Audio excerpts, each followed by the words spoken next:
Ari nga ho palang bidyong ari ay nung nakaraang pahong linggo. Ngayon ko lang ho pala ibo-voice over. Tara magluto ho tayo ng giniling. Dahil nakanda na nga ho pala yung aking mga gagamitin sa pagluluto, nagsalang na nga ho pala ako dyan ng kawali at naglagay na rin ho pala ng mantika. Kapag humainit na, magigisa naman tayo ng bawang at sibuyas. Pinagsama ko na nga ho pala dyan at hinalo-halo ko laang. Kapag nga ho pala luto na yung ating sibuyas at saka ho rin bawang, ilalagay naman ho natin aring karne. Halo-haloin lang ho natin ng magisa-gisa man lang. Kapag nga ho pala naigisa na natin, maglalagay naman ho tayo na pampalasa ng asin, umami, at saka ho pala rin paminta. Kapag nga ho pala nailagay na natin lahat, halo-haloin lang ho natin ng mabuti para magdikit ang lasa sa karne. At maglalagay din ho pala tayo ng mga gulay, aring patatas, at saka ho nga pala rin carrots. Kapag nga ho pala nailagay na natin, edi halo-haloin lang ulit natin at maglalagay naman ho tayo ng tidbits.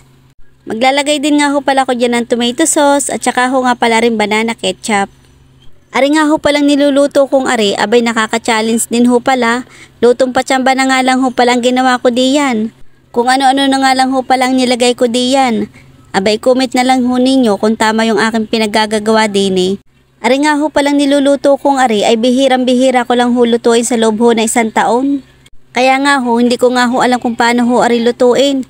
Abay nung naluto din naman ho ari ay masarap din naman at makakaubos nga din ho pala rin ng 1 kalderong kanin. Abay sa tingin pa lang ho, masarap na ari.